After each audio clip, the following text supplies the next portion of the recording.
বিকশিত ভারত কর্মসূচি। যুব সমাজকে মাদকমুক্ত করে বিকশিত ভারত গড়ে তোলার লক্ষ্যে মঙ্গলবার পঞ্চকোট মহাবিদ্যালয়ের সেমিনার হলে অনুষ্ঠিত হল ডিস্ট্রিক্ট লেভেল প্রোগ্রাম অন নশামুক্ত युवा फॉर विकसित भारत শীর্ষক জেলা স্তরের সচেতনতামূলক কর্মসূচি। অনুষ্ঠানের আয়োজন করে মাই ভারত রঘুনাথপুর পুরুলিয়া। সহযোগিতায় ছিল বিকেএম কলেজ অফ এডুকেশন এর এনএসএস ইউনিট এবং পঞ্চকোট মহাবিদ্যালয়ের এনএসএস ও এনসিসি ইউনিট। অনুষ্ঠানে উপস্থিত ছিলেন পঞ্চকোট মহাবিদ্যালয়ের অধ্যক্ষ doctor Saptarshi Chakraborty, BKM college of এডুকেশনের অধ্যক্ষ ডক্টর রঞ্জিত কুমার নায়ক, সিধু-কানু বিশ্ববিদ্যালয়ের শিক্ষাবিজ্ঞান বিভাগের সহকারী অধ্যাপক ডক্টর স্বপন কুমার মাইতি, লৌলারা সেন্টেনারি কলেজের বাংলা বিভাগের সহকারী অধ্যাপক ডক্টর রামশঙ্কর প্রধান, বিশিষ্ট সমাজসেবী শ্রী সত্যবান মণ্ডল সহ 2 শিক্ষা প্রতিষ্ঠানের অধ্যাপক অধ্যাপিকা এবং অন্যান্য অতিথিবৃন্দ। বক্তারা যুব সমাজকে মাদকাসক্তি থেকে দূরে থেকে নৈতিক মূল্যবোধ, সামাজিক দায়িত্ববোধ এবং জাতি গঠনে সক্রিয় ভূমিকা পালনের আহ্বান জানান। দিনব্যাপী অনুষ্ঠিত কর্মসূচিতে বিভিন্ন শিক্ষা প্রতিষ্ঠানে ছাত্রছাত্রীদের অংশগ্রহণে নুক্কড় নাটক, লোকসঙ্গীত, নৃত্য, স্লোগান রচনা, বিতর্ক, স্ল্যাম পোয়েট্রি, রিলস প্রতিযোগিতা এবং চিত্রাঙ্কন প্রতিযোগিতার আয়োজন করা হয়। প্রতিটি পরিবেশনায় মাদক বিরোধী সচেতনতার বার্তা তুলে ধরা হয়। অনুষ্ঠানের শেষে বিজয়ী ও অংশগ্রহণকারীদের সম্মাননা প্রদান করা হয়। আয়োজকদের পক্ষ থেকে জানানো হয়, যুব সমাজকে মাদকমুক্ত ও দায়িত্বশীল নাগরিক হিসেবে গড়ে তুলতে ভবিষ্যতেও এ ধরনের সচেতনতামূলক কর্মসূচির আয়োজন করা হবে। বিশেষ অনুরোধ যে অনেকে আমরা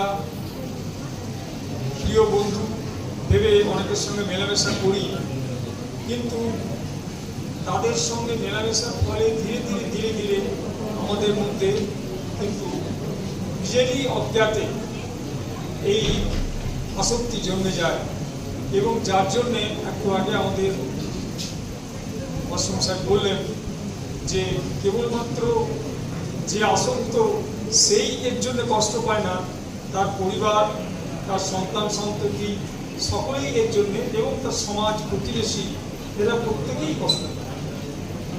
এবং এর থেকে সমাজকে মুক্ত করে ছাত্রছাত্রীদিকে প্রোটেকশন দিয়ে নিয়ে যাওয়ার জন্য আমাদের একটা ভূমিকা আছে, সমাজের একটা ভূমিকা আছে, যার জন্য এই ধরনের অনুষ্ঠান আয়োজন করা হয়েছে।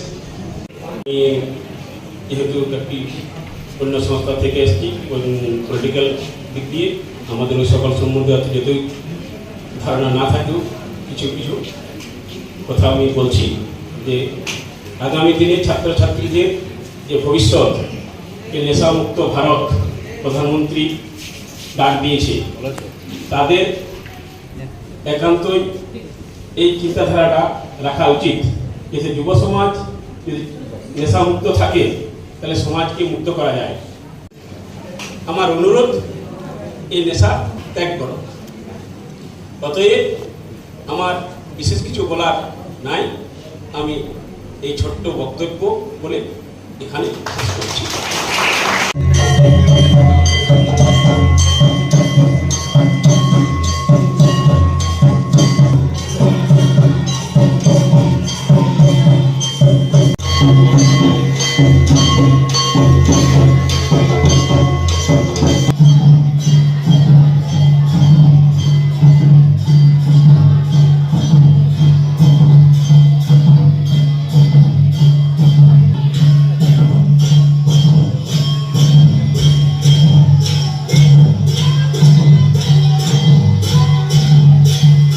এরা যদি এত ছোট ছোট ড্রেস পরে তাহলে ছেলেরা তো অসভ্যতামি করবেই।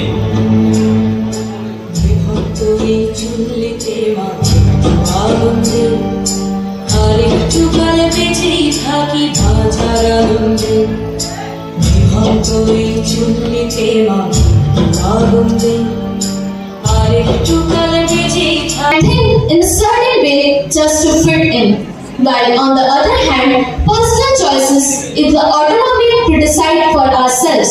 What we truly believe is that, however, our biggest strength lies in the freedom to choose. Personal choice reflects our character, principles